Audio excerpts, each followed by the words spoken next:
Melalui sambungan Skype masih ada Wali Kota Tangerang Arief Rahadiono Wismansyah, kemudian Kepala Dinas Kesehatan Provinsi Kalimantan Barat Harrison Arzoi. Saya ke Bu Brian terlebih dahulu. Bu Brian, kalau dari keterangan yang disampaikan oleh Pak Arief dan juga Pak Harrison tadi, apakah ini bisa dianggap bahwa apa maunya Presiden memang sudah sampai ke kepala daerah? Iya. Kalau kita lihat dari isi kepres, salah satu amanat yang diharapkan dari daerah itu adalah untuk membentuk gugus tugas. Di mana gugus tugas ini dikepalai oleh kepala negara, oleh kepala daerah. Ya. Nah, itu kan tadi kalau Pak Arief tadi sudah menyampaikan ya, sudah membentuk gugus tugas. Itu salah satu bentuk bahwa komunikasi sudah mulai bagus nih, sudah bagus ya. Kemudian yang berikutnya juga kan pesan dari Presiden untuk melakukan social distancing. Tetapi bagaimana striknya pelaksanaan ini sangat tergantung dari daerah masing-masing, karena dilihat tingkat kebutuhannya, resiko yang dihadapi oleh masyarakat setempat. Jadi dan itu sudah sesuai karena memang kewenangan untuk memutuskan kedaruratan itu kan di daerah itu ada di tangan daerah sendiri ya. Oke. Begini, yang jadi pertanyaan kami kemudian, hari ini Pak Presiden menyampaikan pidato, itu pernyataan itu lumayan agak keras, tapi juga akhirnya ada step by stepnya. Harus diakui beberapa pihak kemarin, terakhir Pak Jokowi kan memberikan keterangan pers itu kan di Bandara Soekarno-Hatta. Itu masih belum kelihatan apa sebenarnya rencana yang dimau oleh Presiden. Nah, hari ini akhirnya ada. Apakah pihak istana tidak melihat bahwa ini sebenarnya agak terlambat?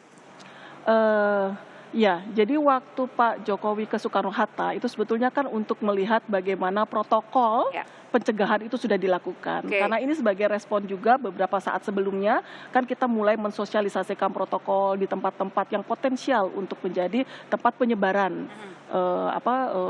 COVID-19 ini. Salah satunya adalah di bandara, kemudian juga ada di tempat-tempat keramaian, termasuk tempat sekolah. Itu dalam rangka itu ya.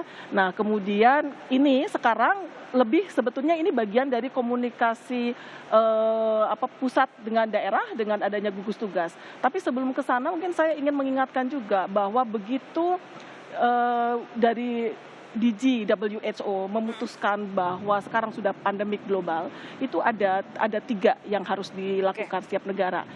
Nomor 1 itu adalah aktivasi dan scale up dari mekanisme emergency response. Nah, pembentukan gugus tugas ini salah satu bentuk dari itu.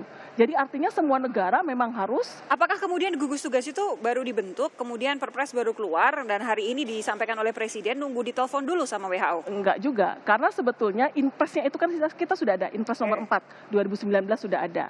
Nah, tapi Inpres ini sifatnya umum, artinya tidak spesifik untuk COVID-19. Sementara Kepres ini sudah sangat spesifik untuk respon terhadap COVID-19 ini dan menunjuk siapa yang akan memimpin. Kalau di dalam Inpres nomor 4 itu kan peranan dari sekian banyak kementerian lembaga ada di sana, tetapi tidak disebutkan siapa yang kemudian akan memimpin. Tergantung konteksnya seperti apa. Saya mau ke Pak Arief lagi. Pak Arief, Anda kan pemimpin Kota Tangerang. Kota Tangerang ini ada Bandara Soekarno-Hatta di sana. Bandara paling besar di Indonesia, jadi pintu gerbang paling banyak untuk masyarakat kita dan juga warga negara asing yang masuk ke Indonesia. Nah, kalau kemudian Anda sudah mendengar adanya virus corona sejak bulan Januari, waktu itu Januari awal itu diumumkan di Wuhan pertama kali, lalu kemudian baru membentuk gugus tugas saat ini karena baru hari ini kemudian disampaikan bahwa Anda harus berkoordinasi dengan BNPB, Anda merasa terlambat nggak? Berani nggak mengkritik Presiden? Jadi begini Mbak, jadi rasanya dalam kondisi sekarang kita menghadapi wabah corona ini semangatnya adalah saling memberikan solusi. Dan menurut saya pribadi sebenarnya nggak ada yang terlambat. Karena memang ini secara progresif terus berjalan. Masalah di Kota Tangerang kita memiliki bandara terbesar di Indonesia dengan hampir 60 juta penumpang setahun. Kondisinya adalah nggak semuanya datang ke Tangerang. Memang dia mendarat di Tangerang, tapi kebanyakan interaksinya mungkin di Jakarta atau daerah sekitar lainnya. Dan ini pun kita sering kali mendapatkan informasi dari bandara ketika ada warga masyarakat contohnya yang landing masuk ke wilayah Kota Tangerang, itu makanya kita masukkan ke dalam daftar pemantauan seperti itu. Jadi kalau sudah daftar pemantauan kita terus tracing, kalau memang dia nggak ada gejala-gejala seperti batuk, pilek, demam, atau sesak napas, tapi mudah-mudahan dia dalam kondisi sehat. Gitu ya. Kalau pantauan aktivitas Bandara Soekarno-Hatta saat ini, apakah Anda tahu, Pak Arief? Ya, jadi yang saya tahu karena kita terus memantau juga dalam keadaan kondisi yang masih beraktivitas biasa ya sebenarnya. Karena di bandara sendiri kan walaupun itu sebagai pintu gerbang, dia melakukan thermoscanner, ya artinya pengukuran suhu badan dan lain sebagainya. Mungkin ketika naik pesawat turun pesawat belum kelihatan. Nah itu kan yang seringkali itu terjadi adalah justru beberapa hari terpaparnya. Pak Arief, begini, ini yang kemudian menjadi semuanya jadi ada konteksnya. Kenapa saya bertanya itu adalah karena di jajaran pemerintahan, di kabinet yang pertama kena adalah Menteri Perhubungan.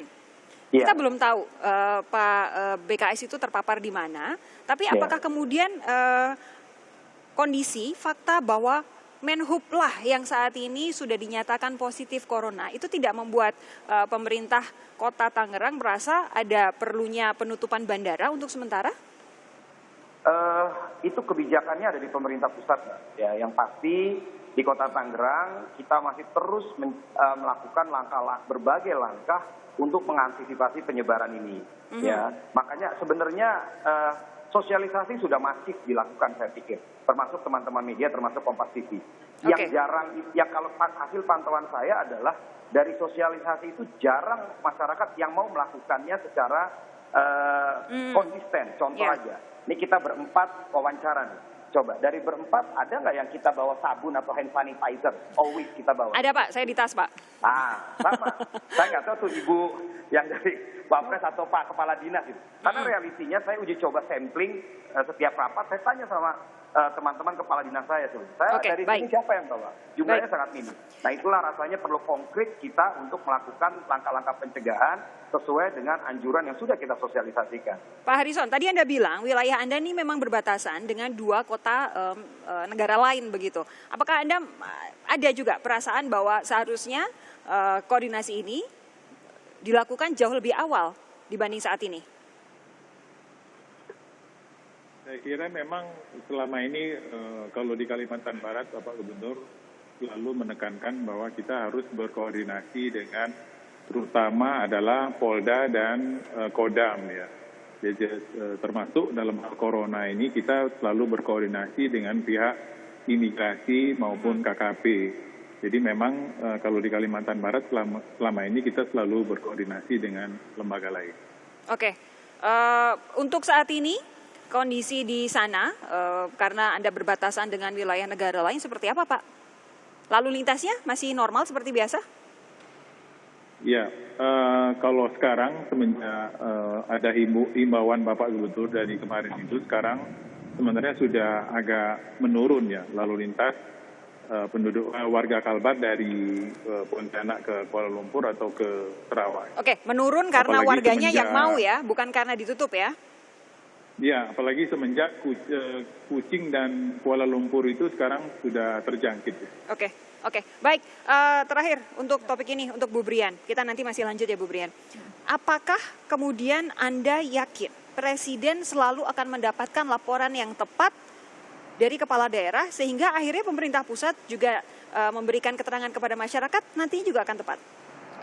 Iya, sebetulnya kan Presiden akan mendapatkan laporannya itu dari Ketua Gugus Tugas ya. Karena di situ di dalam Kepres dikatakan bahwa Ketua Gugus Tugas setiap hari akan memberikan laporan kepada Presiden. Oke, berarti pertanyaan dibalik, Pak Doni akankah selalu dapat laporan yang korek? Ya, karena ini kan nanti jejaringnya dari kepala daerah itu juga ada BNPB ya.